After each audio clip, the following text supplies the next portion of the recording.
Capítulo 8 do livro Uma exposição das 7 eras da Igreja. A era da Igreja de Filadélfia. Apocalipse 3:7 a 13.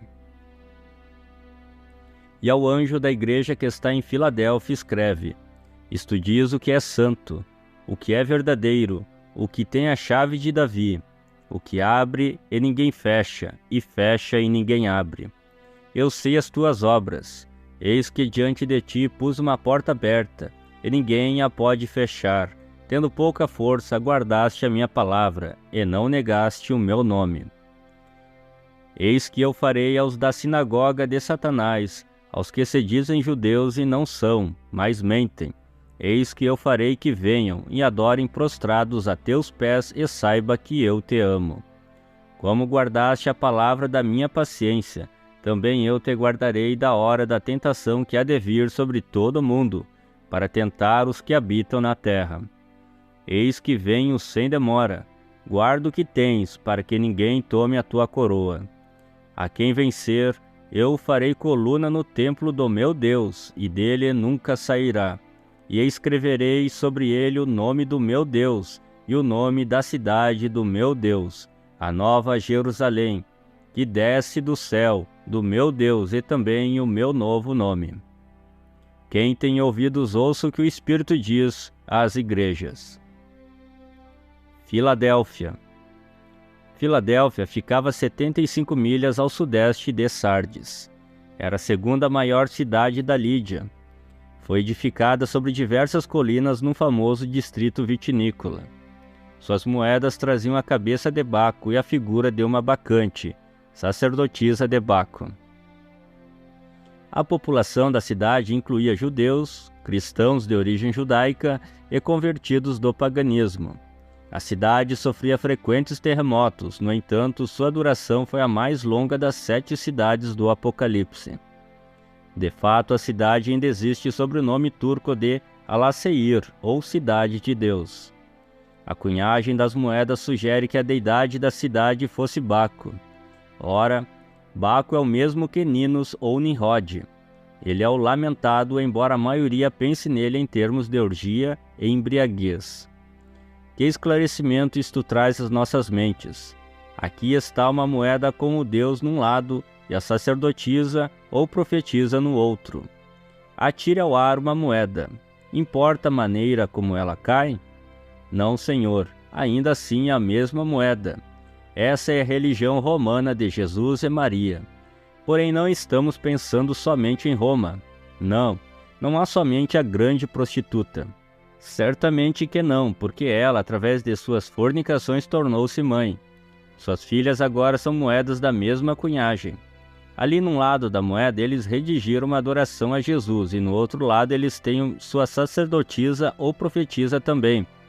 E ela escreve seus credos e dogmas, e princípios e vende-os às pessoas em troca de salvação, insistindo que ela e somente ela tem a verdadeira luz. Quão extraordinário é o fato de que esta era é caracterizada pela moeda. Porque a mãe e as filhas estão todas comprando sua passagem para o céu. Dinheiro e não o sangue é o preço de compra. Dinheiro e não o espírito é o poder que os move para a frente. O Deus desse mundo, Mamon, cegou-lhe os olhos. Porém, seus comércios, sob o domínio da morte, em breve findarão, porque esta é a era em que o Espírito clama: Eis que venho sem demora. Ora vem sem demora, Senhor Jesus. A era da Igreja de Filadélfia durou de 1750 até cerca de 1906. Esta era, devido ao significado do nome da cidade, tem sido chamada a Era do Amor Fraternal, visto que Filadélfia significa amor de irmãos. O mensageiro.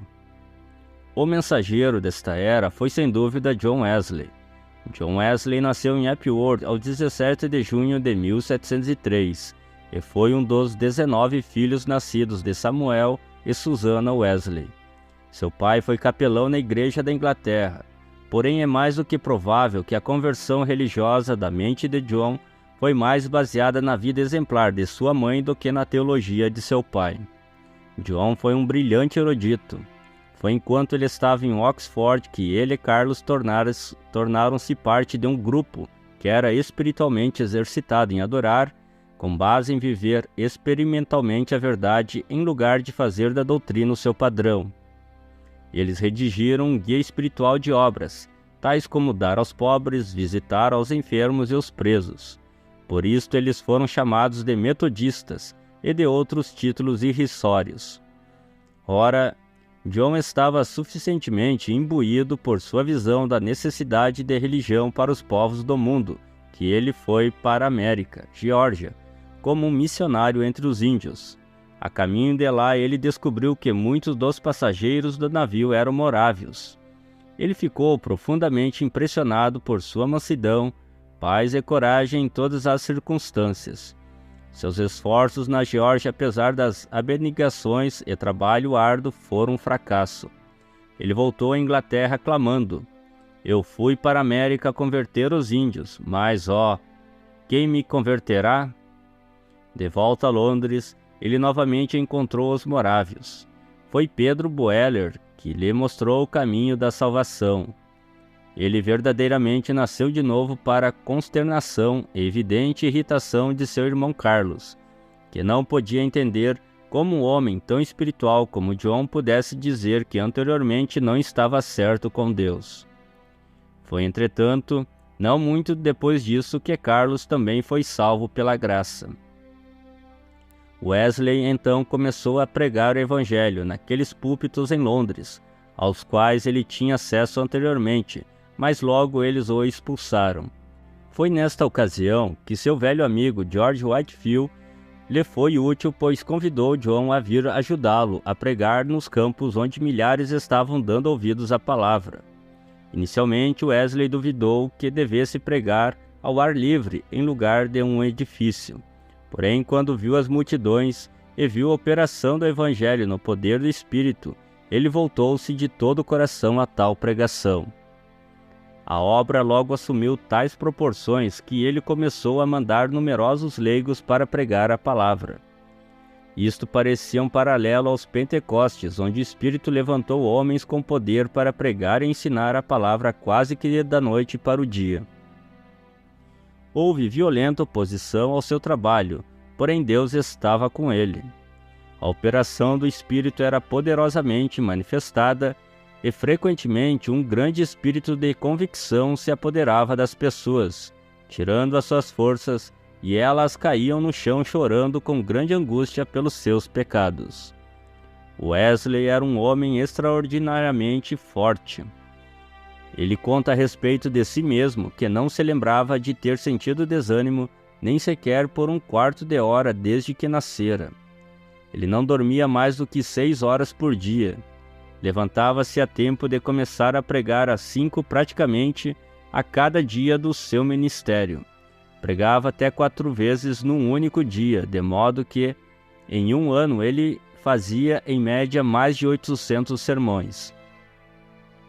Ele viajava várias milhares de milhas, tal como faziam seus pregadores itinerantes que levavam o evangelho por toda parte. Na realidade, Wesley viajava 4.500 milhas, 7.200 quilômetros tradutor, por ano a cavalo. Ele era um crente no poder de Deus e orava pelos enfermos com grande fé e maravilhosos resultados. Muitas de suas reuniões receberam a manifestação dos dons espirituais. Wesley não era a favor da organização.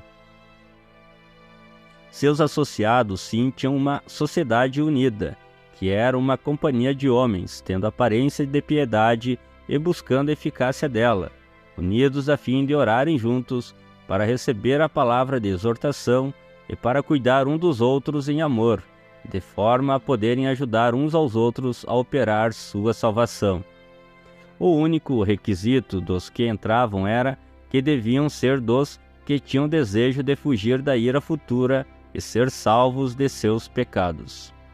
À medida que o tempo passou, eles formularam um conjunto rigoroso de regras, a serem usados nas autodisciplina para o bem de suas almas.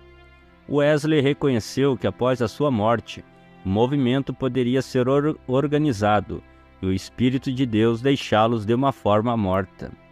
Certa vez ele comentou que não temia que o nome metodista deixasse a terra, mas que o Espírito pudesse alçar seu voo.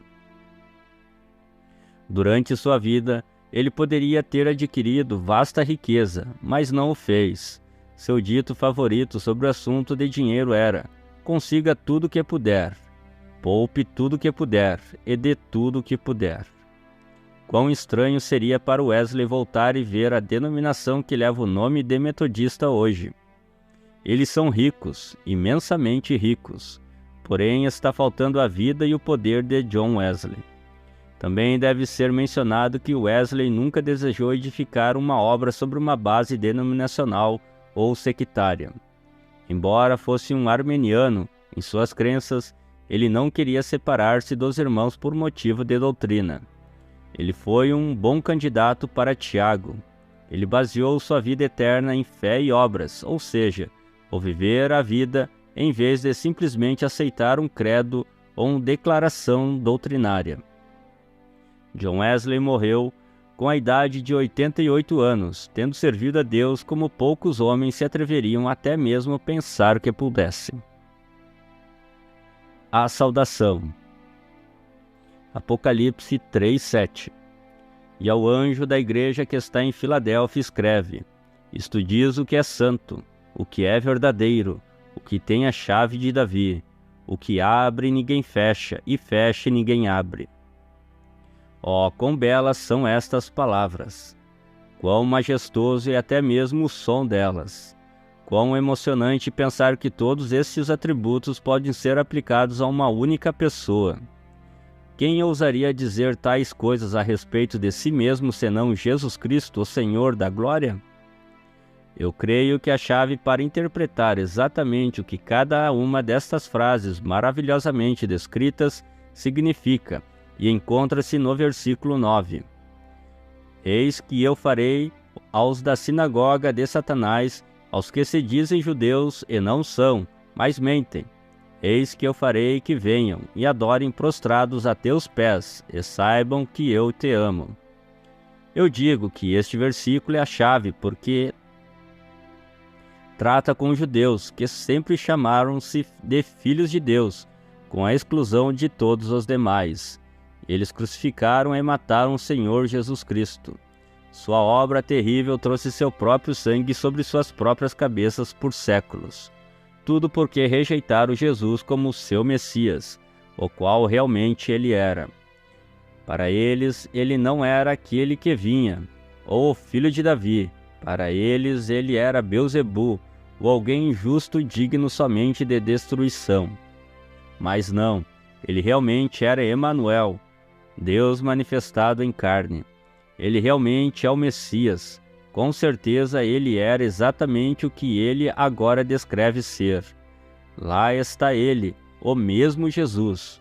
Jesus Cristo é o mesmo ontem, hoje e eternamente. Esse santo no meio dos candeeiros é o mesmíssimo Jesus que andou nas praias da Galiléia, que curou os enfermos, que ressuscitou os mortos, e que apesar de prova irrefutável foi crucificado e morto. Mas ele ressuscitou e está assentado à destra da majestade nas alturas. Os judeus não o chamavam santo naquele tempo. Eles não o chamam santo agora, porém ele é o santo. Salmos 16:10. Pois não deixarás a minha alma no inferno, nem permitirás que o teu santo veja a corrupção. Eles buscavam a sua justiça segundo a lei, e falharam miseravelmente, pois pela lei nenhuma carne pode ser justificada. Pela lei nenhum homem pode ser santificado. Do Senhor vem a santidade, 1 Coríntios 1:3. Mas vós sois dele, em Jesus Cristo, o qual para nós foi feito sabedoria e justiça, e santificação e redenção. 2 Coríntios 5:21. Para que nele fôssemos feitos justiças de Deus. Era Cristo ou perecer, e eles pereceram porque o rejeitaram. E homens naquela era, assim como hoje, estavam cometendo o mesmo erro. Assim como os judeus se refugiaram numa forma sinagogal de adoração, assim também na era de Filadélfia eles estavam se refugiando na igreja. Não é juntar-se a uma igreja que vale. A vida não está na igreja. A vida está em Cristo. E o testemunho é este, que Deus nos deu a vida eterna, e esta vida está em seu Filho. Quem tem filho tem a vida. Quem não tem o filho não tem a vida. O homem é santificado pelo Espírito. É o Espírito de santidade que ressuscitou Jesus dentre os mortos, que vive em nós e nos santifica em sua santidade. Lá está ele, o Santo, e nós estaremos com ele vestidos em sua justiça, santos com sua santidade. Agora esta é a sexta era. Aos olhos de Deus, o tempo está para terminar. Ele em breve estará voltando. Em breve o clamor sairá enquanto Jesus vem. E quem está sujo, suje-se ainda. E quem é justo, faça justiça ainda. E quem é santo, seja santificado ainda. Apocalipse 22:11. Eu estou tão contente que minha santidade não é de mim mesmo. Eu estou contente que estou em Cristo, com todos os seus maravilhosos atributos de justiças imputados, sim, concedidos a mim. Bendito seja Deus para sempre. Isto diz o que é verdadeiro. Ora, esta palavra, verdadeiro, é uma palavra muito maravilhosa. Não significa verdadeiro apenas no sentido que é oposto a falso. Expressa a realização perfeita de uma ideia, em contraste com a sua realização parcial. Por exemplo, recordamos que Jesus disse em João 6,32, Moisés não vos deu o pão do céu, mas meu Pai vos dá o verdadeiro pão do céu. João 15:1, eu sou a videira verdadeira. Hebreus 9:24, porque Cristo não entrou num santuário feito por mãos, figura do verdadeiro, porém no mesmo céu, para agora compadecer por nós perante a face de Deus. 1 João 2:8, porque vão passando as trevas, e já a verdadeira luz alumia. Uma vez que esta palavra expressa, na verdade, realização perfeita em contraposição à ideia de realização parcial, como ilustrado nestes versículos, podemos agora compreender, como nunca antes, o antitipo confrontando com o tipo, e a substância com a sombra. Tome o exemplo agora do maná proveniente do céu. Deus enviou do céu o pão dos anjos para Israel. Mas aquele pão não satisfazia, servia apenas para um dia. Aqueles que o comiam ficavam novamente com fome no dia seguinte. Se fosse deixado por ali, ficava contaminado. Porém, Jesus é o verdadeiro pão do céu, do qual o maná era apenas um tipo. E se alguém comer desse pão que desceu do céu, nunca terá fome novamente. Não precisa voltar e comer de novo. No momento em que comeu, teve vida eterna. Aqui, na verdade, foi a realidade. Não é preciso mais uma sombra. Não é preciso mais uma salvação parcial. Aqui está a totalidade dela. Exatamente como Jesus não é uma parte de Deus. Ele é Deus. Ninguém podia negar que Israel tinha luz. Eles eram as únicas pessoas que tinham luz como nação. Foi como quando o Egito estava tão escuro que se podia sentir. Porém, nos lares dos israelitas havia luz. Porém, agora a verdadeira luz chegou. A luz do mundo é Jesus. Moisés e os profetas trouxeram a luz por meio das escrituras relativa ao Messias. Desse modo, Israel tinha luz. Porém, agora o comprimento da luz chegou. E o que era apenas palavra resplandecente tem agora irrompido no esplendor de Deus manifestado entre seu povo. Assim como a coluna de fogo dava luz à noite, e isso era maravilhoso, agora a luz e a vida foram manifestadas na plenitude da divindade corporalmente. Israel costumava tomar a novilha vermelha e sacrificá-la sobre o altar para a remissão de pecados. Por um ano os pecados do culpado eram cobertos. Porém, esta cobertura não podia tirar o desejo do pecado. Não era uma oferta perfeita. Era uma sombra até que o verdadeiro viesse. Assim, cada ano o homem sacrificava e cada ano voltava, porque ele ainda tinha o mesmo desejo de pecar. A vida do animal expiava os seus pecados, mas sendo sangue animal que fora derramado e vida animal que fora dada, ela não podia voltar sobre o homem. Se tivesse voltado, mesmo assim não teria sido útil. Mas quando Cristo, o perfeito substituto, foi dado, e seu sangue foi derramado, então a vida que estava em Cristo voltou sobre o pecador arrependido. E essa vida, sendo a perfeita vida de Cristo, sem pecado e justa, então o culpado podia sair livre, porque não tinha mais desejo de pecar. A vida de Jesus tinha voltado sobre ele. É isso que quer dizer Romanos 8:2. A lei do Espírito de vida em Cristo Jesus me livrou da lei do pecado e da morte. Mas os judeus do passado, lá no tempo de Jesus, não quiseram aceitar esse sacrifício. O sangue dos touros e bodes não aperfeiçoava nada. Foi outrora o método ordenado por Deus, mas agora Cristo tem se manifestado na carne, e pelo derramamento de seu próprio sangue aniquilou o pecado e por esta oferta de si mesmo nos aperfeiçoou. Os judeus não aceitariam isso. Porém, o que dizer desta era de Filadélfia e também sim das outras eras? Elas realmente aceitaram esta realidade em Cristo? Não, Senhor. Embora Lutero trouxera a verdade da justificação, a Igreja Romana e a sua contraparte oriental, a Igreja Ortodoxa, ainda se apegavam às obras. Agora, obras são excelentes, mas elas não salvam você. Elas não o aperfeiçoam. É Cristo ou perecer. E não é nem mesmo Cristo e obras. É somente Cristo. Esta era deu início aos anos do arminianismo, que não crê em Cristo como a realidade. Ele não canta nada senão o sangue, porque canta nada senão o sangue é minha própria conduta. Agora, eu creio em boa conduta. Se você é salvo, você agirá corretamente. Já examinamos isso, mas deixe-me lhe dizer agora, a salvação não é Jesus e algo mais. É Jesus somente. Do Senhor vem a salvação. Do princípio ao fim, ele vem totalmente de Deus.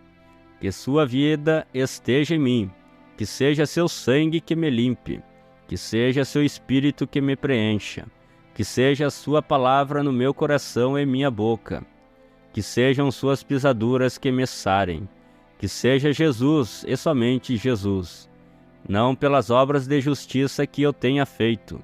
Não, Senhor, Cristo é minha vida. Amém. Eu sinto que poderia simplesmente falar sem parar dessas verdades, porém eu lhe darei mais um pensamento. É a respeito daquele hino maravilhoso que A.P. Simpson escreveu. Outrora era a bênção, agora é o Senhor. Outrora era o sentir, agora é a sua palavra. Outrora seu dom eu queria, agora o próprio doador. Outrora eu procurava por cura, agora somente ele. Tudo em todos para sempre, eu cantarei Jesus. Tudo em Jesus e tudo Jesus. Não há nada nesta vida tão satisfatório quanto possa ser, tão bom e tão excelente quanto possa ser. Você apenas encontrará a soma total de toda a perfeição em Cristo. Ao lado dele, tudo se esvai em insignificância. O que tem a chave de Davi. Esta bela frase segue e procede da frase anterior. O que é verdadeiro? Cristo, a realização perfeita, confrontada com a realização parcial. Aqui está. Moisés foi um profeta de Deus, porém Jesus, semelhante a Moisés, foi o profeta de Deus. Davi, um homem segundo o coração de Deus, foi rei de Israel, porém Jesus é o Davi maior, Rei dos reis e Senhor dos senhores, Deus verdadeiramente Deus. Ora, Davi nasceu da tribo de Judá, da qual não saiu nenhum sacerdote, embora ele comesse do pão da proposição reservado aos sacerdotes. Ele foi o grande guerreiro vencendo o inimigo, estabelecendo o povo. Como rei assentou-se no trono. Ele foi um profeta. Ele foi um maravilhoso tipo de Cristo. Agora diz Isaías 22:22: E porei a chave da casa de Davi sobre o seu ombro, e abrirá, e ninguém fechará, e fechará, e ninguém abrirá. O Espírito usa essa referência do Velho Testamento com a relação ao Senhor Jesus Cristo e seu ministério na igreja. O que a chave de Davi significava naquele tempo é mera sombra, a qual é agora cumprida em Jesus, estando no meio dos candeeiros. Isto tem a ver com nosso Senhor após a sua ressurreição, e não com a sua peregrinação terrena. Mas o que esta chave significa? A resposta encontra-se na posição da chave. Ela não está em sua mão, ela não está pendurada em seu pescoço, não está colocada nas mãos dos outros homens, ou o versículo não poderia estar dizendo que somente ele tem o uso dessa chave, porque somente ele abre e fecha, e ninguém tem esse direito senão o próprio Jesus. Não é isso correto? Mas onde está a chave? Está sobre o seu ombro. Mas o que o ombro tem a ver com isto? Leia Isaías 9:6, e o principado está sobre os seus ombros. Mas o que significa isto? A resposta é esta, a frase, o principado sobre os seus ombros. Vem da cerimônia nupcial do Oriente. Quando a noiva é entregue ao noivo, ela tira o seu véu e coloca sobre os ombros do noivo, significando que ela está não apenas sob o seu domínio, que ela transferiu seus direitos a ele, que ele é o cabeça, mas também que ele assume a responsabilidade e o encargo, e que ele é somente ele, ninguém mais, nenhum outro homem, nenhum outro poder, tem qualquer direito e responsabilidade. E isso, amados, é a chave de Davi. Deus, sendo soberano, por decreto divino, conheceu prévio exatamente quem estaria em sua noiva. Ele a escolheu, ela não escolheu, ele a chamou, ela não veio por sua própria conta, ele morreu por ela, ele a lavou em seu próprio sangue, ele pagou o preço por ela, ela pertence a ele e somente a ele, ela está inteiramente confiada a ele e ele aceita a obrigação, ele é sua cabeça, porque Cristo é a cabeça de sua igreja. Assim como Sara chamava Abraão de Senhor, assim também a noiva é feliz em que ele seja seu Senhor. Ele fala e ela obedece porque esse é o seu deleite. Mas têm os homens considerado esta verdade? Eles têm estimado a sua pessoa, a qual unicamente tem total autoridade soberana sobre sua igreja?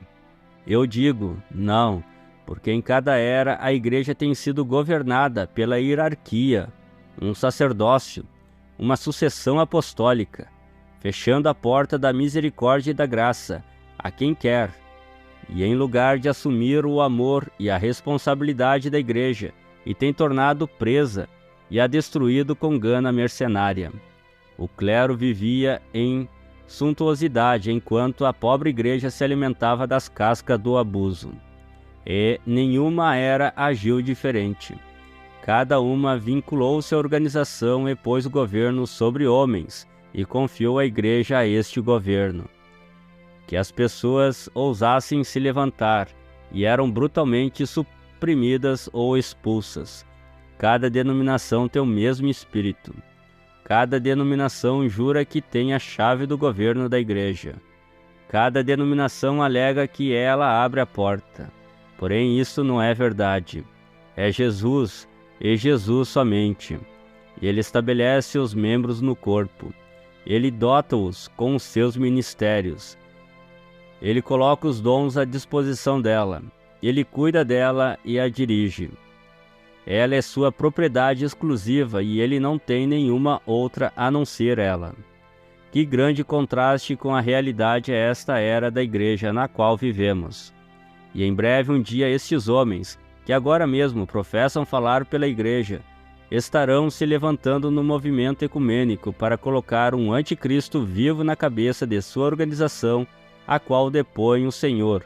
E nós o encontraremos, Cristo, fora da igreja, dizendo: Eis que estou à porta e bato. Se alguém ouvir a minha voz e abrir a porta, entrarei em sua casa, e com ele cearei e ele comigo. Apocalipse 3:20. Mas deixe-me dizer isto: nosso Senhor não está derrotado. Os homens alegam abrir e fechar a porta que conduz a Deus, porém são mentirosos. Todo o que o Pai lhe deu virá a ele, e o que vem a ele de maneira nenhuma será lançado fora. Ele não perderá nenhum deles. João 6:37-39. E quando aquele último membro eleito do corpo de Cristo entrar, então nosso Senhor aparecerá. A chave de Davi, não foi Davi, o rei de Israel, todo Israel? E não é Jesus, o filho de Davi, de acordo com o fato de que ele se assentará no trono de Davi no milênio e reinará e regerá sobre sua herança? Certamente. Desse modo, a chave de Davi significa que é Jesus que introduzirá o milênio.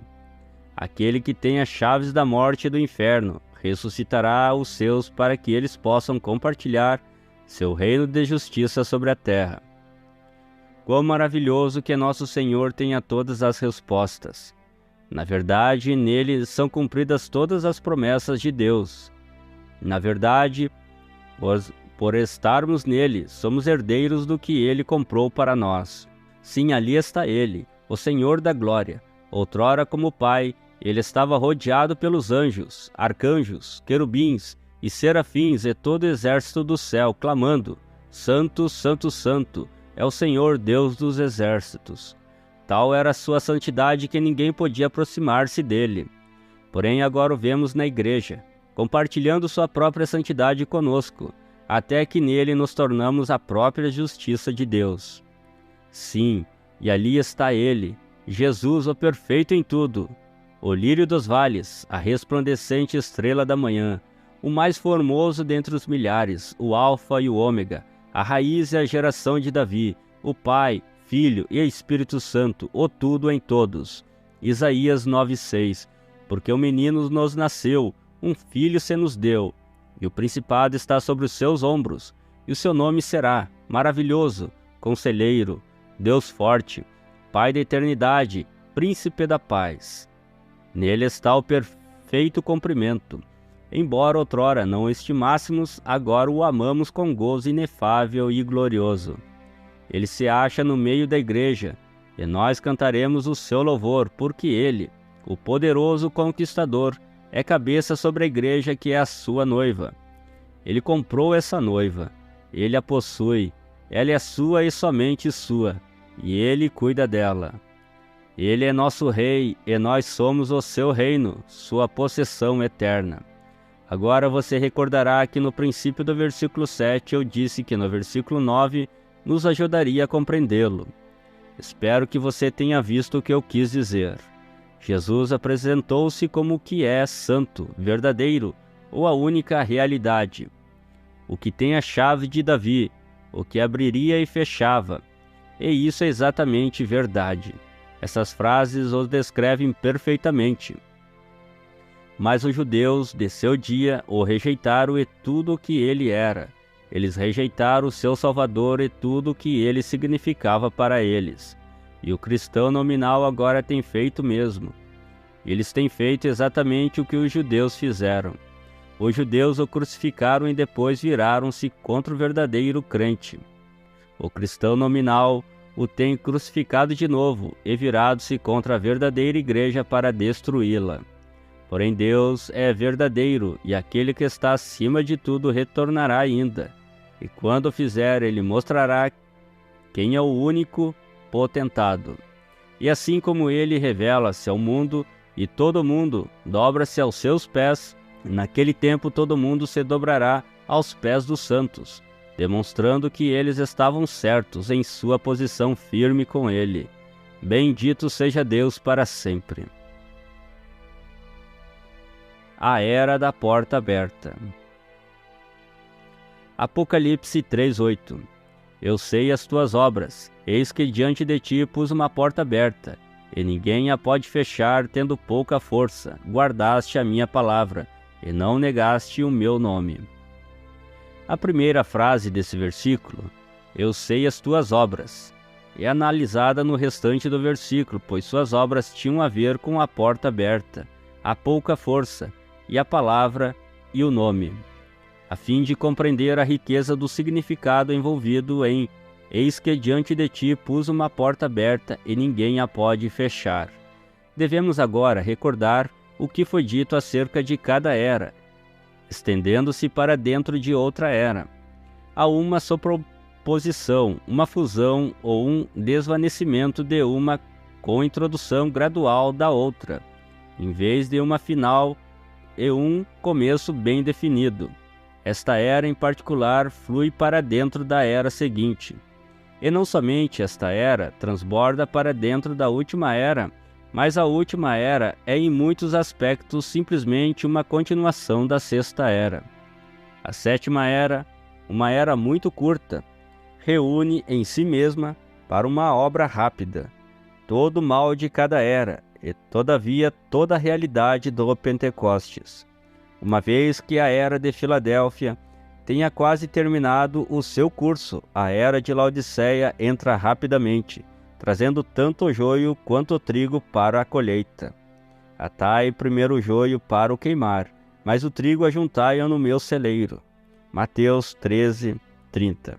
Recorde, por favor, que a era de Sardes começou a reforma que deve ainda continuar até que o grão que foi plantado no Pentecoste passe através do ciclo completo de plantio, irrigação, nutrição, etc., até que volte exatamente à semente original. Enquanto isto acontece, o joio que foi semeado terá que passar através do seu ciclo e ser colhido também. Isso é exatamente o que vemos acontecer.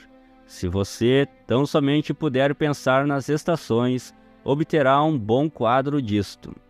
A planta que você vê crescendo a plena força no verão de repente manifesta que vai produzir semente.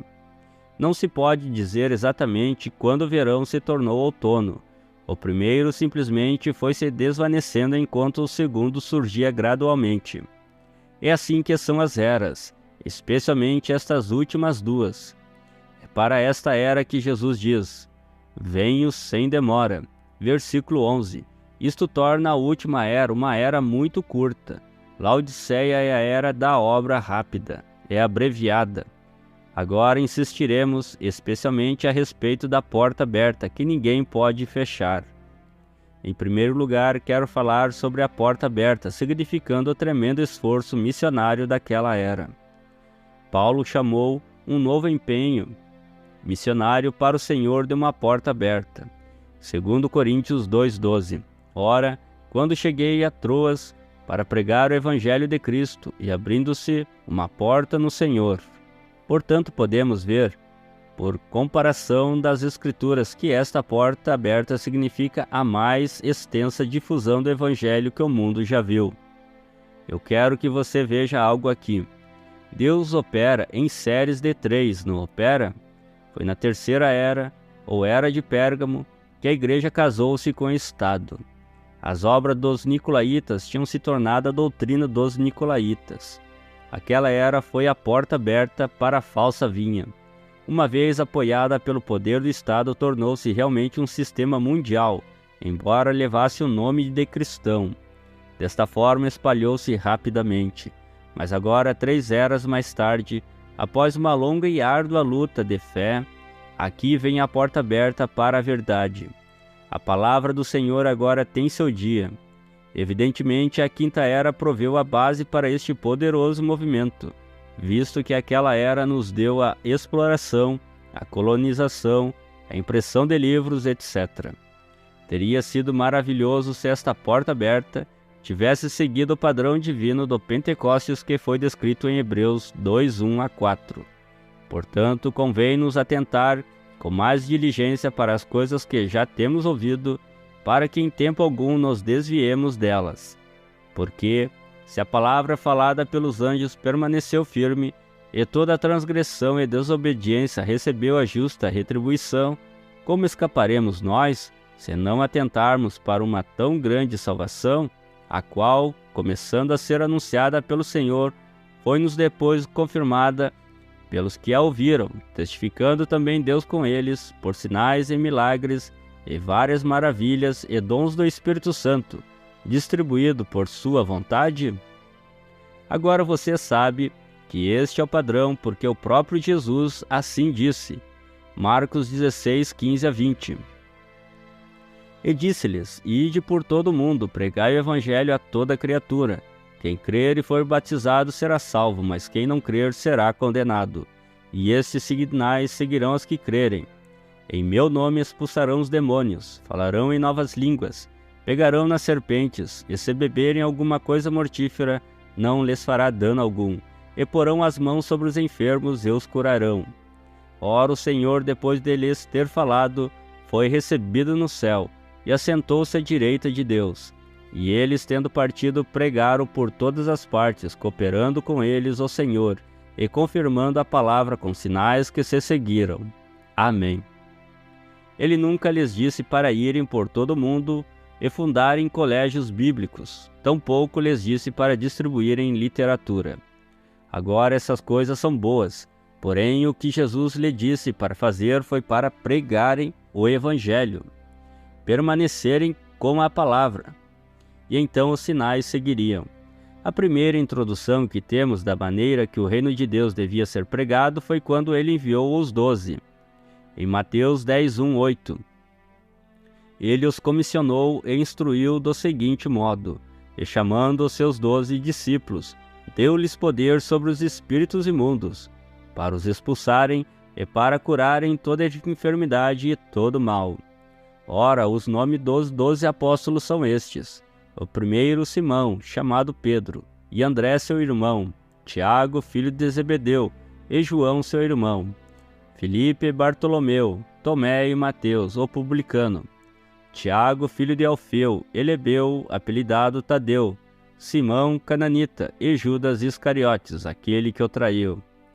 Jesus enviou estes 12, e lhes ordenou, dizendo: Não ireis pelo caminho das gentes, nem entrareis em cidades de samaritanos, mas ide antes as ovelhas perdidas da casa de Israel.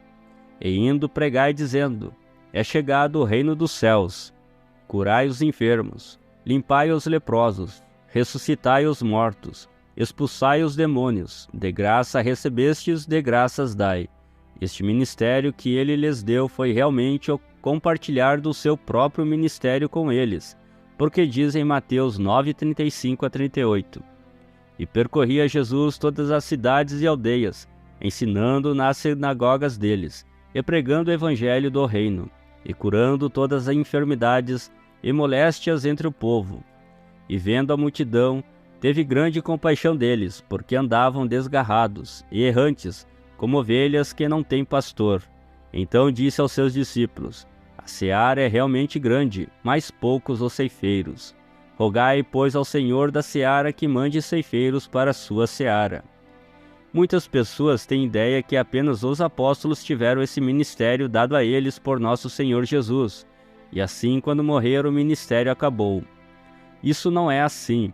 Aqui em Lucas 10, 1 a 9, encontramos que nos dias de sua peregrinação terrena, ele já tinha começado a dar ministérios de poder aos seus, e depois disso designou o Senhor ainda outros 70, e mandou-os adiante de sua face, de 2 em 2, a todas as cidades e lugares aonde ele havia de ir.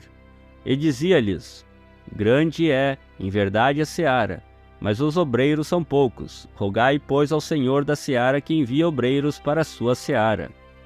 Ide, eis que vos mando como cordeiros ao meio de lobos. Não leveis bolsa, nem alforge, nem alparcas, e a ninguém saudeis pelo caminho. E em qualquer casa onde entrardes, dizei primeiro: Paz seja nesta casa. E se ali houver algum filho de paz, repousará sobre ele a vossa paz, e senão voltará para vós. E ficai na mesma casa, comendo e bebendo do que eles tiverem, pois digno é o obreiro de seu salário. Não andeis de casa em casa. E em qualquer cidade em que entrardes e vos receberem, comei do que vos puserem diante. E curai os enfermos que nela houver, e dizei-lhes: É chegado a vós o reino de Deus. Quem se atreveria a negar o poderoso ministério de Filipe? Quem se atreveria a negar os poderosos ministérios de Irineu, Martim, Columba, Patrício e inúmeros outros que têm tido a unção de Deus sobre si? Sim, o caminho da Bíblia é o verdadeiro caminho da porta aberta. e eu desejo acrescentar meu testemunho a isso. A razão de eu ter de fazer isso é porque somente posso falar com segurança daquilo que Deus tem feito em minha própria vida. Assim, se você me permite um comentário pessoal aqui, eu lhe direi como sei com certeza que Jesus é o mesmo ontem e hoje eternamente, e que o poder de Deus ainda está disponível aos que crerem e receberem. Durante minha viagem missionária à África do Sul, Deus abençoou tanto que quando cheguei a Durban, o único lugar que podia começar a acomodar o povo era a enorme pista de corrida que é a segunda maior do mundo. A multidão era bem mais de 100 mil. A fim de manter a lei e a ordem, tiveram que levantar cercas para separar as várias tribos. Eles puseram em serviço diversos policiais para manter as multidões aquietadas. Aquelas almas famintas tinham vindo de muitas milhas de distância. Uma rainha da Rodésia tinha vindo com um trem de 27 vagões carregados de nativos africanos. Eles se esforçaram através de campos e montanhas, carregando em suas costas por muitas milhas algum ente querido que necessitava de ajuda. Todo o país foi agitado pelos prodígios que tinham sido manifestados pelo Espírito Santo. Uma tarde, quando comecei a ministrar, uma mulher subiu à plataforma dentre os milhares de maometanos.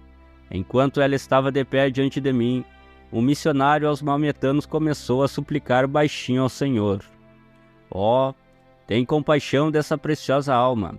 Ó, tem compaixão dessa preciosa alma!" Ele tinha estado lá por anos e anos, e segundo seu próprio testemunho, tinha visto somente um maometano vir para receber Jesus Cristo como Salvador. Eles eram originalmente os Medo-Persas, cujas leis não mudam. Eles são tão difíceis de ganhar. Parece que, uma vez maometano, sempre maometano. É uma lei entre eles. Bem, enquanto ela estava de pé diante de mim, eu comecei a lhe falar e a todos aqueles milhares através de intérpretes. Eu disse: "Não é verdade que os missionários têm falado a vocês de um Jesus que veio para salvá-los? Você devia ter visto as pessoas olharem umas para as outras quando eu disse isso." Então, quando eles responderam que era correto, eu continuei e disse: "Mas os missionários leram para vocês desse livro?" Eu levantei minha Bíblia para eles verem que este mesmo Jesus foi um poderoso curador e que ele viveria em seu povo no decorrer das eras até que voltasse para recebê-los para si mesmo. Eles falaram a vocês que, por estar neles, esse mesmo Espírito que estava em Jesus, eles seriam capazes de fazer prodígios, assim como fez Jesus. Eles falaram que vocês podem ser curados, assim como podem ser salvos. Quantos de vocês gostariam de ver este mesmo Jesus descer entre nós e fazer as mesmas coisas que ele fez quando esteve aqui na terra há muito tempo? Todos eles queriam isso. Essa foi uma coisa a qual eles seguramente concordaram. Eu então prossegui: "Se Jesus, pelo seu Espírito, fizer o que ele fez quando estava sobre a terra, vocês crerão em sua palavra então?" Ali estava aquela mulher maometana diante de mim. O Espírito começou a se mover através de mim. Eu disse a ela: "Agora, você sabe que não a conheço. Eu nem mesmo posso falar sua língua." Ela admitiu isso. Eu disse: "Quanto a curá-la, você sabe que não posso. Porém, você ouviu a mensagem esta tarde e me compreendeu." Seu intérprete nativo respondeu por ela que ela compreendera, porque ela tinha lido o Novo Testamento. Agora os maometanos são descendentes de Abraão. Eles creem em um só Deus, mas rejeitam Jesus como Filho de Deus e ao invés tomam Maomé como seu profeta. Eles dizem que Jesus nunca morreu e ressuscitou. Eles são ensinados assim por seus sacerdotes e eles o creem. Eu disse: "Mas Jesus de fato morreu e ressuscitou. Ele enviou o seu Espírito de volta sobre a igreja. Aquele Espírito que estava nele é exatamente o mesmo Espírito que está na igreja agora, e ele pode produzir e produzirá o que Jesus produziu." Ele disse em João 5,19: "O Filho por si mesmo não pode fazer coisa alguma, se o não vir fazer ao Pai. Porque tudo quanto ele faz, o Filho o faz igualmente. Pois bem, se Jesus vier e me revelar qual é o seu problema ou por que você está aqui, se ele pode me dizer qual é o seu passado, certamente você poderá crer para o futuro. Ela disse através de seu intérprete: sim, eu posso. Eu disse: muito bem, que ele possa fazer isto. Aqueles maometanos estavam observando atentamente. Todos eles estavam inclinando-se para frente para ver o que aconteceria. Então o Espírito Santo falou: o seu marido é um homem baixo e troncudo, com um bigode preto. Você tem 2 filhos. Você esteve no médico cerca de 3 dias atrás e ele lhe fez um exame. Você tem um quisto no útero. Ela inclinou sua cabeça e disse: isso é verdade. Eu lhe perguntei: como é que você veio a mim, um cristão? Porque você não foi ao seu profeta maometano? Ela disse: eu acho que você pode me ajudar. Eu disse: eu não posso ajudá-la, mas se você aceitar Jesus Cristo como seu Salvador, Ele que está aqui agora e conhece tudo a seu respeito, Ele ajudará. Ela disse: eu aceito Jesus como meu Salvador. Aquilo foi suficiente. Ela foi curada e cerca de 10.000 maometanos vieram a Cristo naquele dia, porque o Evangelho foi pregado tanto em palavra como em poder. Deus nunca disse a um homem para trabalhar 30 anos e não colher nada. Ele nos deu a porta aberta da palavra e do poder, e é isso que devemos usar. Foi isso que deu a Paulo seu grande e eficaz ministério. 1 Coríntios 2,4. A minha palavra e a minha pregação não consistiu em palavras persuasivas de sabedoria humana, mas em demonstração de espírito e de poder. Ouça-me agora. Foi durante esta mesma viagem que, enquanto eu estava embarcando num avião em New Salisbury, Rodésia, vi um grupo de 4 pessoas com passaportes americanos. Eu fui até eles e disse: olá, vejo que vocês têm passaportes americanos. Estão viajando para algum lugar? O jovem respondeu-me: não, todos nós somos missionários aqui. Que bom, eu repliquei. Vocês estão por conta própria ou trabalham com alguma organização?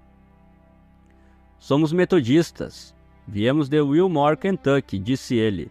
Bem, isso fica quase em meu quintal, eu repliquei. Você não seria aquele irmão Branham que vem daquelas bandas, seria? Eu disse: sim, isso mesmo. Aquilo o curou. Ele não dizia mais nada, e a maneira que ele e aquelas 3 moças olhavam e voltavam a olhar uns para os outros. Então eu disse: só um minuto, filho. Eu gostaria de falar a todos vocês acerca de alguns princípios, sabendo que todos somos cristãos e estamos aqui com um grande propósito. Ora, vocês dizem que estão aqui todos os 4 há 2 anos. Vocês podem dizer no nome de Jesus que podem apontar o dedo para uma alma que vocês sabem que ganharam para o Senhor? Eles não podiam fazê-lo. Eu não quero ferir os seus sentimentos, moças. Eu disse: mas todas vocês deveriam estar em casa ajudando suas mães com as louças. Não é da sua conta estar aqui no campo até que estejam cheias do Espírito Santo e pregando o verdadeiro Evangelho, na demonstração do poder do Espírito Santo. Se vocês não estão vendo os resultados que Jesus disse que veriam, é porque não estão pregando o verdadeiro Evangelho. Deixe-me dar um passo adiante e mostrar-lhe exatamente como podem ser as coisas no campo missionário. Eu não digo que é tudo assim, mas eu receio muitíssimo que seja. Foi enquanto eu estava nesta mesma viagem, passeando ao redor de Durban com o prefeito, que eu vi um nativo com um pingente em volta de seu pescoço, e ele estava carregando um ídolo. Perguntei ao meu amigo para que era aquele pingente, e ele me disse que quando um nativo abraçava o cristianismo, eles punham pingente nele. Isso seguramente me surpreendeu, porque ali estava um homem dizendo-se cristão e carregando aquele ídolo. Portanto, eu perguntei como podia ser isso. Ele disse: eu sei falar a língua dele, vamos até ali e falar com ele. Assim fomos até ali e o prefeito atuou como meu intérprete. Eu perguntei ao nativo se ele era cristão. Ele afirmou com certeza era cristão. Eu então perguntei por que ele carregava o ídolo, sendo um cristão. Ele respondeu que era um ídolo que seu pai carregava e deixara para ele. Quando lhe falei que nenhum cristão deveria carregar ídolos, ele respondeu que este ídolo fora de grande utilidade para seu pai. Eu fiquei curioso em saber como, e ele disse que um dia seu pai estava sendo seguido por um leão. Então ele fez uma fogueira e falou ao ídolo do modo que ele fora ensinado pelo feiticeiro. O leão foi embora. Eu informei a ele que tinha sido o fogo que afugentara o leão, uma vez que o fogo assusta todos os animais selvagens. Eu nunca esquecerei sua resposta. Ele disse: bem, é dessa maneira, se a Moriá, o espírito falhar, então este ídolo não falhará. Um relato detalhado da campanha africana pode ser encontrado no livro Um Profeta Visita a África. Essa é quase toda a força que as multidões de cristãos têm porque a palavra não lhes foi trazida pela porta aberta original do Pentecostes. Agora voltando à porta missionária aberta da era de Filadélfia. Ela não teve a porta aberta de poder que deveria ter tido. Observe no mesmo versículo que ele menciona esta porta aberta. Ele diz: tendo pouca força. Isto é correto. O poder do Espírito estava faltando nesta era. A palavra era bem pregada. Ela foi satisfatoriamente capaz de tornar as almas cientes da salvação. Mas o grande poder de Deus, que mostrava seus prodígios, que fazia revelar seu braço a favor dos seus, estava faltando, exceto entre os grupos dispersos. Todavia, glória a Deus, ele estava crescendo e havia aumentado acima do que eles tinham na reforma. Foi nesta era que saiu o homem que frequentemente chamamos de pai das missões. William Carey, um sapateiro aldeão que pastoreava a igreja batista particular em Malton, Inglaterra, despertou poderosamente as pessoas pregando sobre. Não foi a ordem dada aos apóstolos para ensinar todas as nações, obrigatória a todos os sucessivos ministros até o fim do mundo, visto que a promessa associada era de igual amplitude. Ele foi combatido pelos calvinistas, que tinham chegado ao extremo da doutrina da eleição, crendo que todos serão salvos e a obra missionária seria contra a obra do Espírito. Porém, André Fuller ajudou o Sr. Carey através de sua pregação e de levantamento de fundos. Tal foi o seu efeito que foi formada uma sociedade para difundir o Evangelho a todas as nações, em 1792. Esta sociedade enviou Carey, que foi notoriamente abençoado por Deus em ganhar almas na Índia. Em 1795, uma cristandade despertada formou a Sociedade Missionária Londrina, que bem sabemos levantou milhões de libras e enviou milhares de missionários através dos anos para cumprir os desejos do Senhor. O Espírito de Deus estava se movendo, e outras ovelhas podiam muito bem ter sido o clamor do coração daqueles crentes sinceros. Diante de ti pus uma porta aberta. Eu quero examinar essas palavras novamente.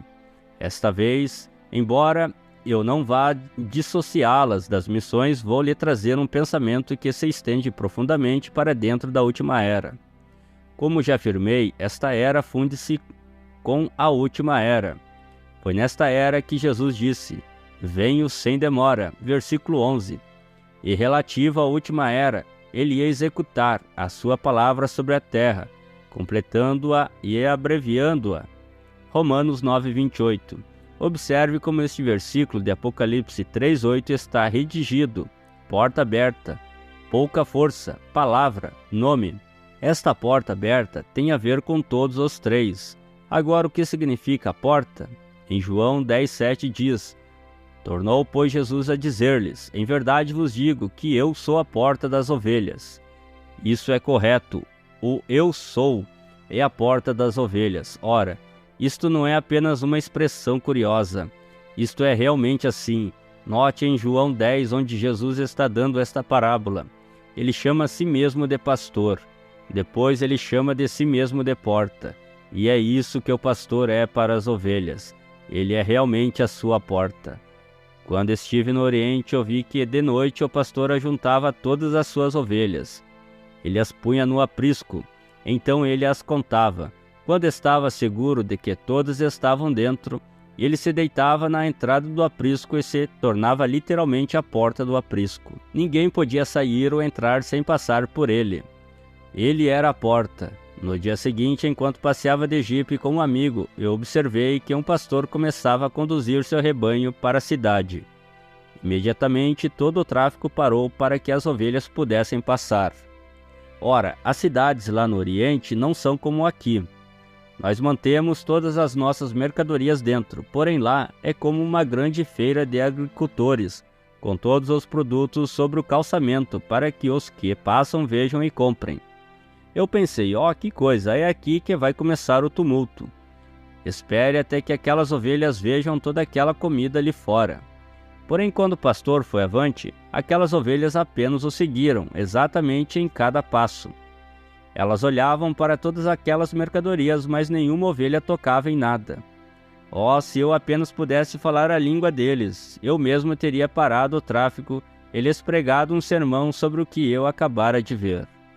Quando você é a ovelha que pertence ao grande pastor, você segue exatamente cada um de seus passos, como aquelas ovelhas fizeram. Você não terá tentado a virar para o lado por causa de alguma grande flor da igreja, ou para ouvir a voz de algum DD, ou PhD, ou LLD, porém você ficará com o pastor. A Bíblia diz que as ovelhas conhecem a sua voz e o seguem, porém a voz de um estranho somente fará com que fujam e corram após seu verdadeiro pastor. Louvado seja Deus! Mas isso não foi tudo o que vi e aprendi por ali. Um dia comecei a pensar a respeito depois de ver homens nos campos pastoreando diferentes espécies de animais. Um indivíduo cuidava de alguns porcos, outro de algumas cabras, outro de alguns camelos, outro de algumas mulas, etc. Então perguntei a um amigo que vivia lá como eles chamavam aqueles homens. Respondeu ele, eles são pastores. Eu não podia aceitar isso. Eu disse, você não quer dizer que todos eles são pastores. Pastores somente cuidam de ovelhas, não cuidam? Não, disse ele, um pastor é um pastoreador, ou apacentador. Por isso qualquer um que apacenta animais é um pastor. Bem, isso de fato me surpreendeu. Mas eu notei uma diferença entre aqueles pastoreadores e os que cuidavam das ovelhas. Chegava a noite e todos os outros, exceto o pastor das ovelhas, deixavam seus animais nos campos e iam para casa. O pastor levava suas ovelhas com ele e punha-as no aprisco e depois deitava-se e tornava-se à porta das ovelhas. Louvado seja Deus! Nosso pastor nunca nos deixa ou nos abandona. Quando a noite chegar, eu quero estar ao seu aprisco. Eu quero estar sob seu cuidado. Pois bem, podemos ver que Jesus é a porta. Ele é a porta das ovelhas. E observe que agora fala do abrir da porta. O que é isto senão uma revelação dele? E esta revelação está se abrindo para nos trazer força, iluminar a palavra e glorificar seu nome. Foi entre as duas últimas eras que a revelação da deidade de Jesus Cristo floresceu diante de nós. Sim, nós sabíamos que ele era Deus. De que outra forma poderia ser nosso Salvador? Mas saber que ele era o único Deus, ou Deus exclusivo, que ele era o Alfa e o Ômega, que este Jesus era Senhor e Cristo, fazendo-o Senhor Jesus Cristo. O Pai, o Filho e o Espírito Santo, todos uma pessoa. Isso fora perdido desde as primeiras eras da igreja, mas agora o estamos vendo novamente. A revelação de quem ele era tinha voltado.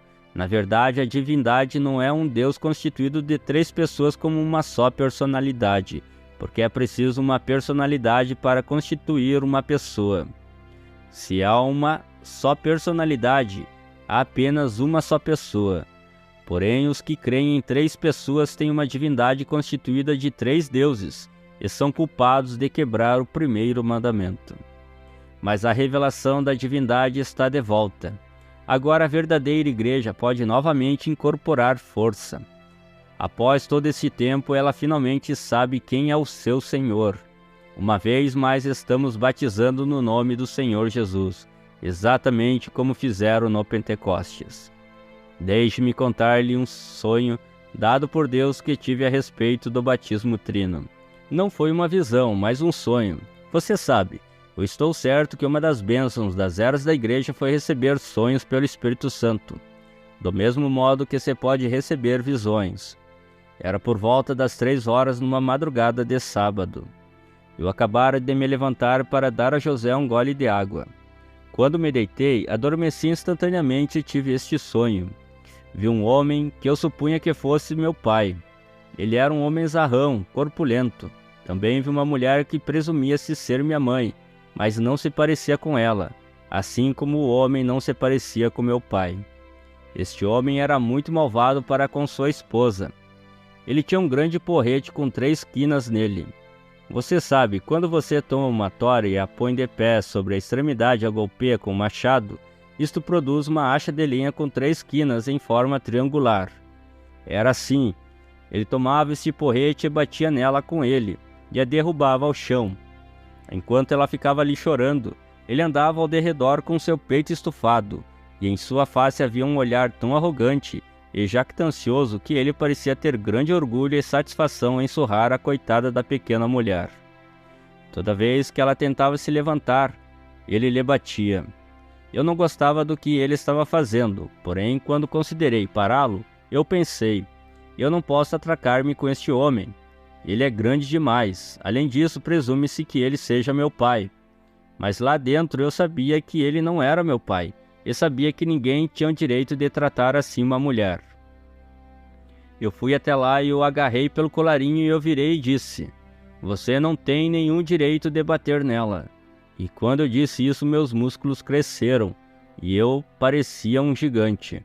O homem os viu e então ficou com medo de mim. Eu disse: "Se bater nela novamente, tratará comigo." Ele hesitou em bater nela novamente, e então o sonho me deixou. Eu acordei imediatamente após o sonho. Eu pensei, quão estranho foi isso? Eu me perguntava por que tinha sonhado acerca daquela mulher, quando de repente eis que ele veio, e reconheci a presença de Deus, e dele veio a interpretação do sonho. Ora, vocês sabem que não apenas tenho interpretado seus sonhos exatamente, mas tenho muitas vezes lhes contado o que vocês sonharam, de forma que nunca tiveram que me contar. A mulher representa a igreja do mundo hoje. Eu nasci exatamente nesta confusão, a confusão em que ela se encontra. Ela devia ser um tipo de mãe. Ela é a mãe das meretrizes. Seu marido representa as denominações que a governam. O cepo de 3 quinas é o falso batismo trino de uma trindade. Cada vez que ela começava a se levantar, isso significa que as congregações principiavam a aceitar a verdade. Ele a derrubava ao chão novamente com aquela falsa doutrina. Ele era tão grande que tive medo dele a princípio, porém, quando fui contra ele, descobri que eu tinha grandes e poderosos músculos. Eram músculos de fé. O resultado do sonho foi: uma vez que Deus esteja comigo e possa me dar tal força, então deixe-me defendê-la contra o poder denominacional do mundo e fazê-lo parar de bater nela. Agora, eu não estou procurando formar uma doutrina baseada em um sonho. Tampouco estou procurando vindicar qualquer doutrina que eu defenda por meio de um sonho. A unicidade da divindade encontra-se desde Gênesis 1:1 até Apocalipse 22:21. Mas as pessoas têm sido cegadas por um dogma não escriturístico de uma trindade. E este dogma é tão universalmente aceito que tentar ver uma única pessoa de Deus é quase impossível. Se as pessoas não podem ver a verdade da divindade, mas a combatem, elas jamais podem ver o restante da verdade, porque a revelação é Jesus Cristo em sua igreja, e suas obras no meio da igreja durante as 7 eras. Você compreendeu isso?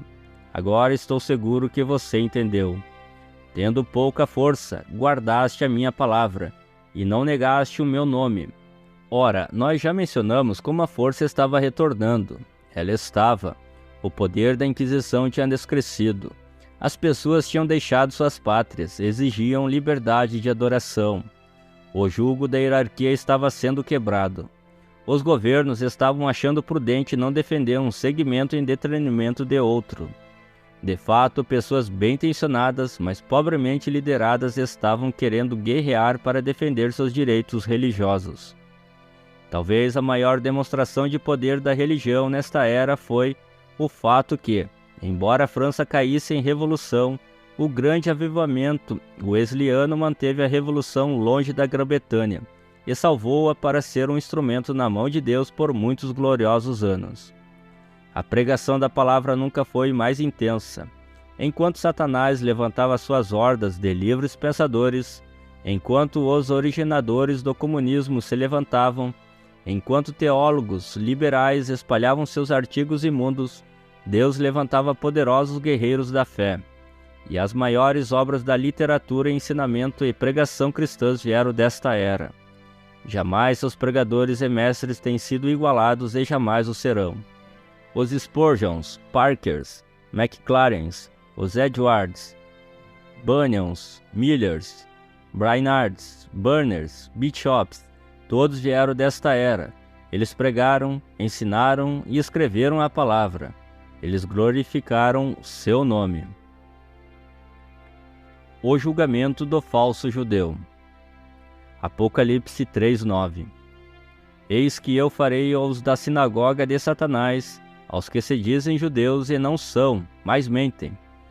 Eis que eu farei que venham e adorem prostrados a teus pés e saibam que eu te amo. Agora podemos notar imediatamente que este problema do falso judeu ou falsos crentes já existia na Segunda Era. Estes que falsamente se denominavam judeus apareceram logo após a primeira efusão da Primeira Era, e agora aparecem de novo na Segunda Era após a Reforma. Dificilmente isso seria um fato acidental. Na verdade, não é um fato acidental. É um princípio de Satanás. Esse princípio é organizar-se e alegar originalidade e então ter direitos especiais e privilégios. Deixe-me lhe mostrar. Lá na era de Esmirna, essas pessoas mentiam e diziam que realmente eram judeus ou crentes, quando seguramente não eram. Eles eram da sinagoga de Satanás. Eles eram o grupo organizado de Satanás, porque foi nesta era que vimos o começo de homens no ministério assumindo uma liderança não autorizada sobre seus irmãos ministrantes, bispos estabelecidos em distritos, sobre anciões. A próxima coisa que vimos foi que na Terceira Era havia definitivamente um lugar chamado Trono de Satanás. Essa era nos deu o casamento da Igreja com o Estado. Com o poder do Estado lhe dando suporte, a Igreja era literal e fisicamente invencível. Porém, Deus quebrou esse domínio apesar do poder do Estado e a Reforma trouxe grande luz. Mas o que aconteceu? Os luteranos se organizaram e se juntaram com o Estado, e novamente vemos a sinagoga de Satanás manifestada nesta Sexta Era. Agora, evidentemente, este grupo sinagogal não diria que é de Satanás. Não, Senhor, eles dizem que são de Deus, mas mentem, porque aquele que é um verdadeiro judeu, isso é o que eles alegavam ser, é aquele que é judeu interiormente, no espírito. Portanto, se eles são falsos judeus, significa que são como Judas 19 diz, que não têm o Espírito. Os filhos de Deus são nascidos do Espírito. Estes não têm o Espírito e, portanto, não são filhos de Deus. Não importa quão fervorosamente protestem e o quanto se esforcem para tentar provar que eles são. Eles estão mortos. Eles são filhos da organização e estão faltando os verdadeiros frutos. Eles estão edificados sobre seus próprios credos, dogmas e doutrinas, e a verdade não está neles, porque têm tomado seus próprios conselhos acima da palavra de Deus. Deixe-lhe mostrar-lhe o que tenho procurado ensinar o tempo todo sobre as duas vinhas, que vêm de dois espíritos diferentes. Tome o exemplo de Jesus e Judas, desta vez. Jesus era o Filho de Deus, Judas era o filho da perdição. Deus entrou em Jesus, Satanás entrou em Judas. Jesus teve um ministério pleno do Espírito Santo, pois, como Deus ungiu a Jesus de Nazaré com Espírito Santo e com virtude, o qual andou fazendo bem e curando a todos os oprimidos do diabo, porque Deus era com ele. Atos 10:38 diz, porque Judas, foi contado conosco e alcançou sorte neste ministério.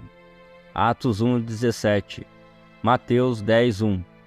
E chamando os seus 12 discípulos, deu-lhes poder sobre os espíritos imundos, para os expulsarem e para curarem toda a enfermidade e todo o mal. Aquele espírito que estava em Judas acompanhou todo o ministério de Jesus. Então ambos chegaram à cruz.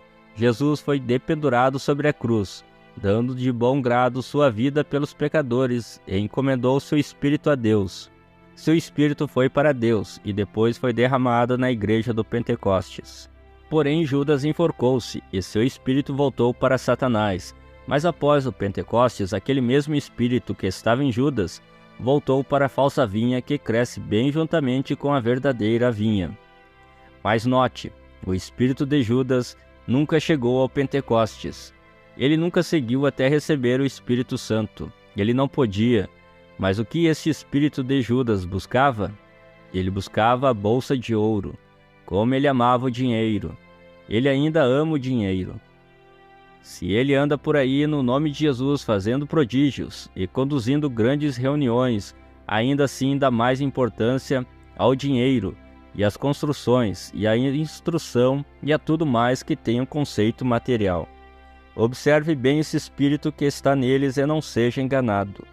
Judas circulou com um dos 12 e fez milagres também. Porém ele não tinha o Espírito de Deus como propriedade sua. Ele tinha de fato um ministério. Ele nunca chegou ao Pentecostes, porquanto não era semente verdadeira. Ele não era um verdadeiro filho de Deus, não Senhor. E é dessa maneira agora mesmo na sinagoga de Satanás. Não seja enganado. Você não será enganado se você for um dos escolhidos. Jesus disse que você não seria enganado. Sim, estas pessoas dizem que são cristãs, mas não são. Eu farei que venham e adorem prostrados a teus pés, e saiba que eu te amo. 1 Coríntios 6:2. Não sabeis vós que os santos hão de julgar o mundo? Não haverá apenas 12 apóstolos, sobre 12 tronos julgando as 12 tribos de Israel, mas os santos também julgarão o mundo. E aí, quando estes que alegam pertencer a Deus e alegam que Deus os ama, descobrirão exatamente quem é o Filho de Deus e quem é amado do Filho.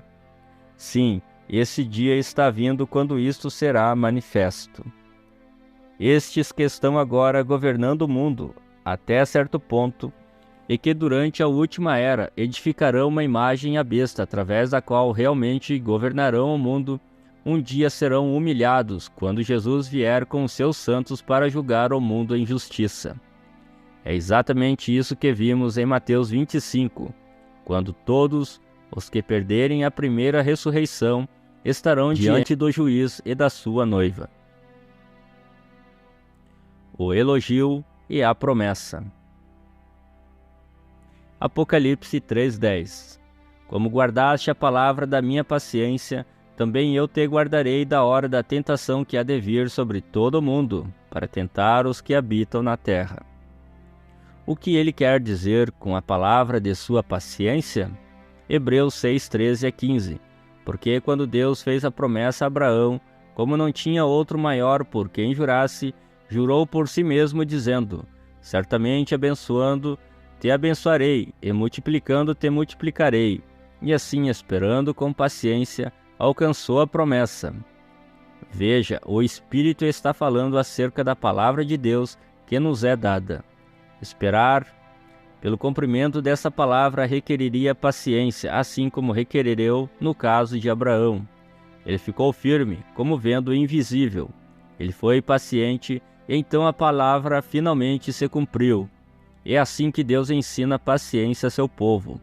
Ora, se ele cumprisse sua palavra em manifestações físicas no mesmo instante em que você orasse, você nunca aprenderia paciência, mas se tornaria ainda mais impaciente com a vida. Deixe-me lhe mostrar esta verdade ainda mais claramente.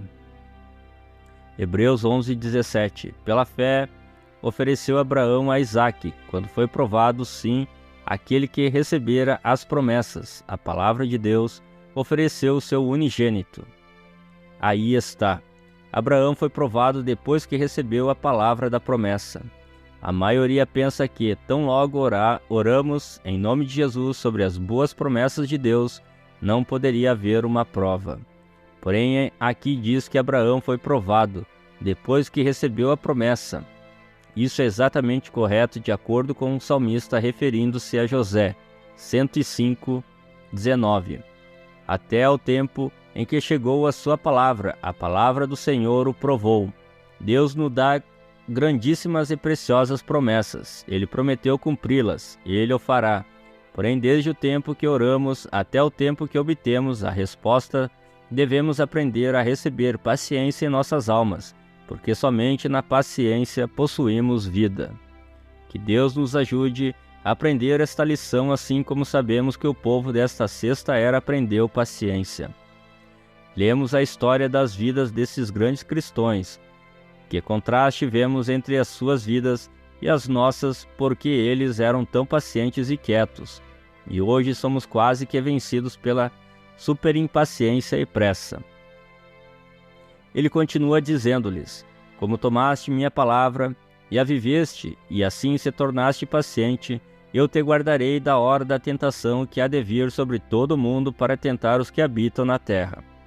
Agora aqui vemos novamente a superposição das duas eras, porque esta promessa tem a ver com o fim do período gentil que culmina na grande tribulação. Eu te guardarei da hora da tentação que há de vir sobre todo o mundo, para tentar os que habitam na terra. Este versículo não é uma declaração que a verdadeira igreja entrará e passará pela tribulação. Se quisesse dizer isso, teria dito isso. Porém disse: eu te guardarei da hora da tentação. Esta tentação é exatamente como a tentação no Éden. Será uma proposta muito convidativa apresentada em direta oposição à palavra ordenada por Deus, e todavia, do ponto de vista do raciocínio humano, será tão corretíssima, tão iluminante e vivificante que enganará o mundo. Somente os escolhidos não serão enganados. A tentação virá como segue: o movimento ecumênico que começou sobre o que parece um tão belo e abençoado princípio, cumprindo a oração de Cristo para que fôssemos um, tornasse politicamente tão forte que pressiona o governo para fazer com que todos se juntem a ele, quer diretamente, quer por aderir aos princípios decretados em lei, de forma que nenhum povo será reconhecido efetivamente como igreja a menos que esteja direta ou indiretamente sob o domínio deste concílio. Os pequenos grupos perderão seus alvarás, privilégios, etc., até perderem todo o patrimônio e direitos espirituais para com o povo.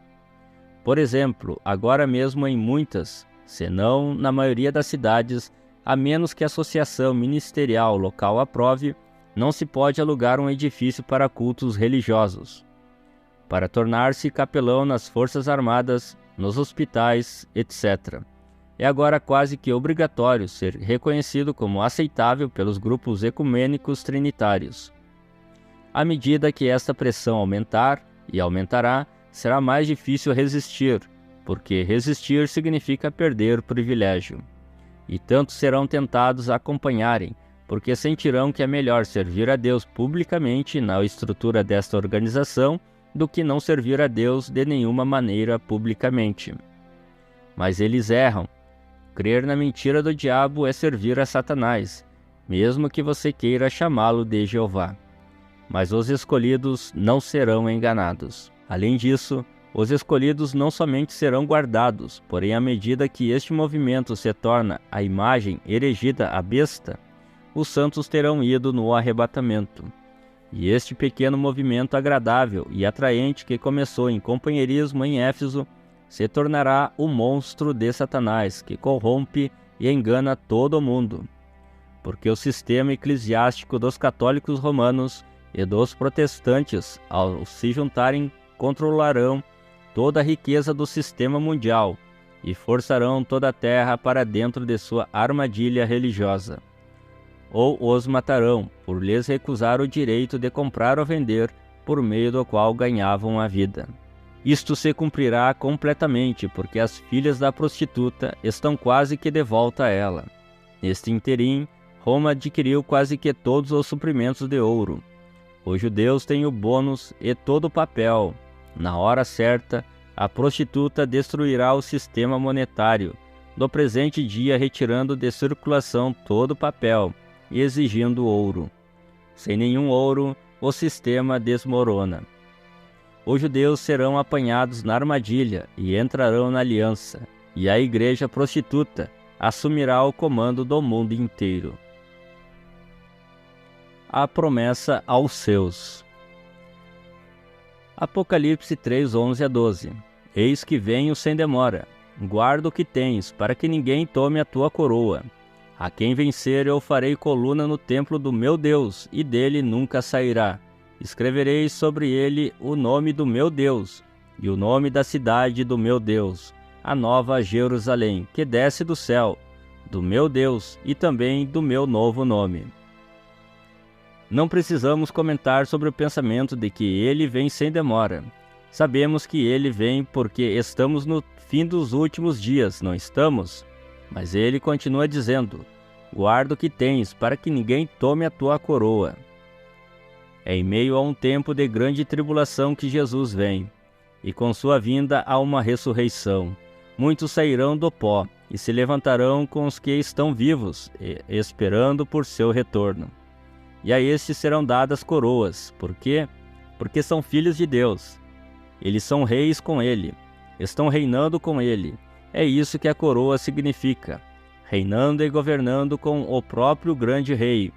Essa é a promessa para todos os que sofrem com ele aqui na terra, todos que perseveravam pacientemente, sabendo que Deus, o justo juiz, os recompensaria. Aqueles que renunciaram tudo por ele, entregaram tudo a ele, se assentarão em seu trono e compartilharão seu glorioso reino. Ó, temos uma palavra para todos nós neste tempo. Guarda, persevera, não desista. Revistamo-nos de toda a armadura de Deus. Usemos cada arma que ele nos deu. Usemos cada dom à nossa disposição e olhemos para frente com alegria, porque vamos ser coroados por aquele que é Rei dos Reis e Senhor dos Senhores. Ora, ele não está apenas dando coroas, mas ele diz que estes na noiva serão feitos colunas no templo de Deus. Mas o que é o templo de Deus? Jesus falou de seu corpo como sendo o templo. Ele era o templo de Deus, mas agora que somos seu corpo, a verdadeira igreja é o templo de Deus pelo Espírito Santo em nós. Agora ele vai fazer do vencedor uma coluna neste templo. Mas o que é uma coluna? Uma coluna é realmente uma parte do fundamento, porque ela sustenta a superestrutura.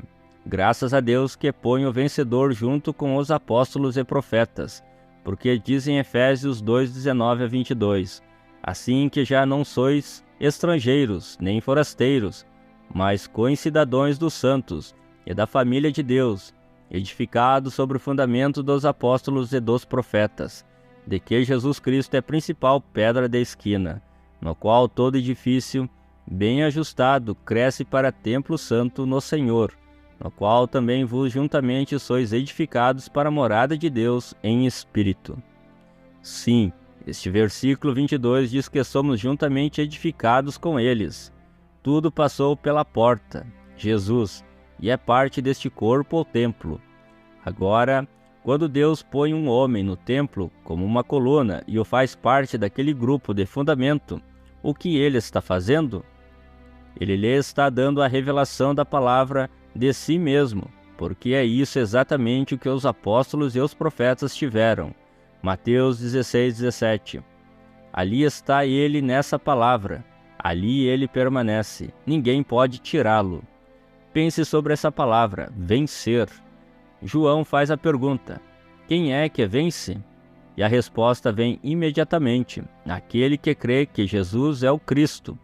Ele não diz que o vencedor é o que crê em um Jesus e em um Cristo, mas que crê que Jesus é o Cristo, uma pessoa, não duas.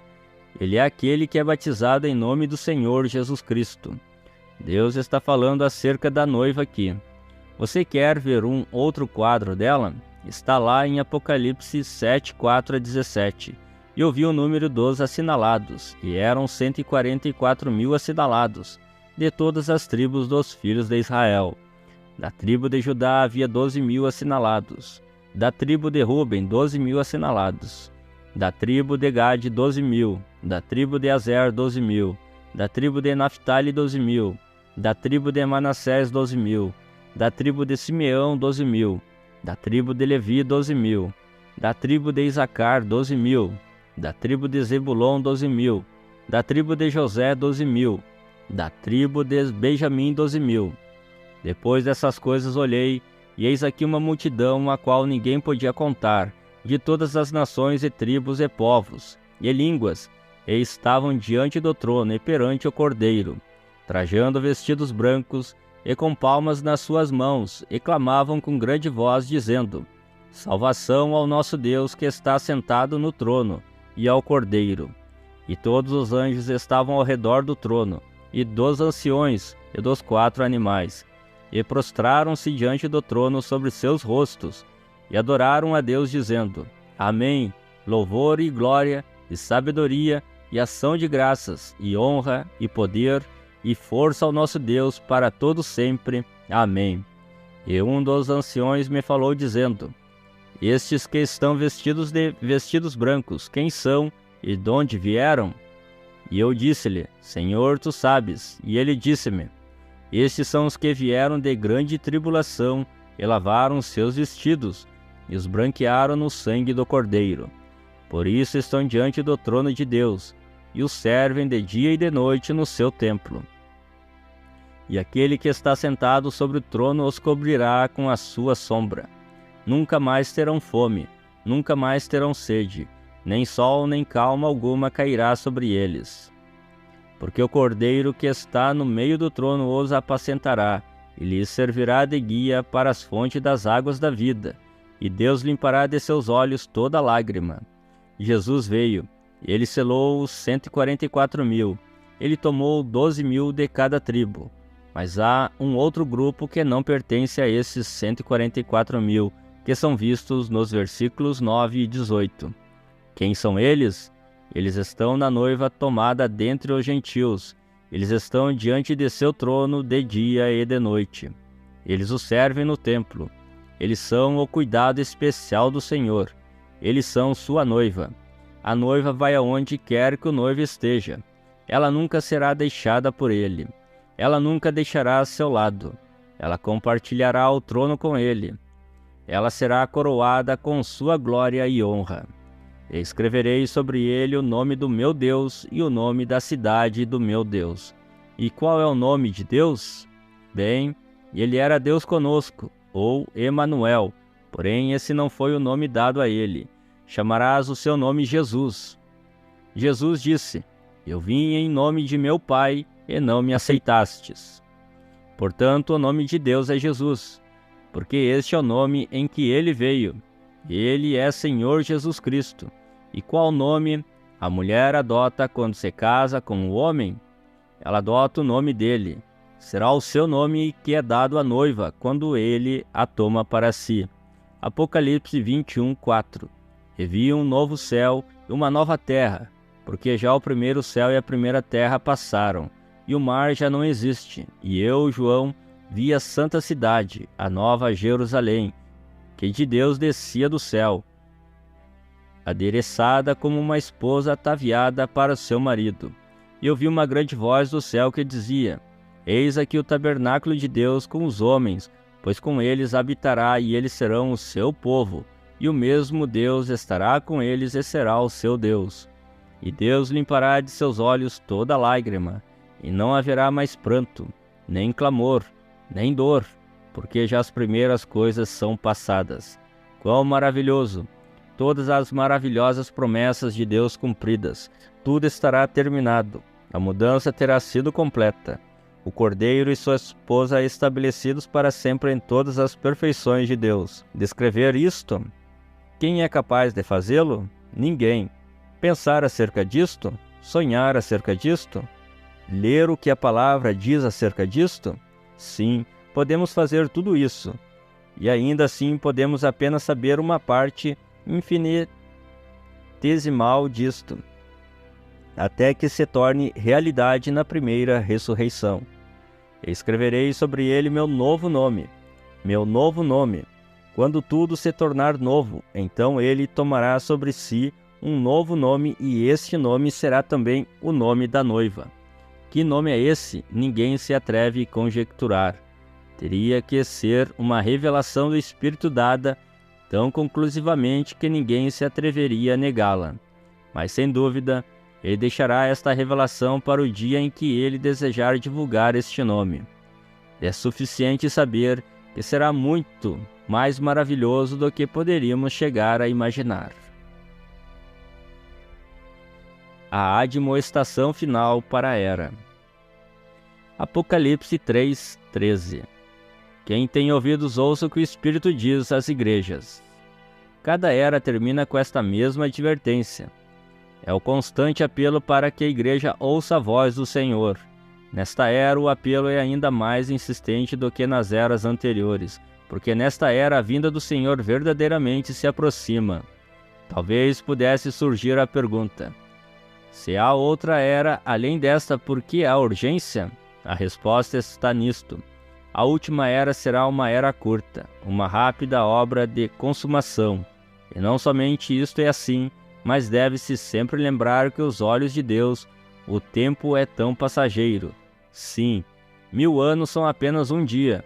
E se ele vem dentro de algumas horas do modo como ele vê o tempo, então seguramente ele deve nos advertir com toda a urgência, e sua voz deve continuamente soar em nossos corações, para estarmos preparados para essa vinda. Oh, há tantas vozes no mundo, tantos problemas e necessidades clamando por atenção, porém nunca haverá uma voz tão importante e tão merecedora de atenção como a voz do Espírito. Portanto, quem tem ouvidos, ouça o que o Espírito diz às igrejas.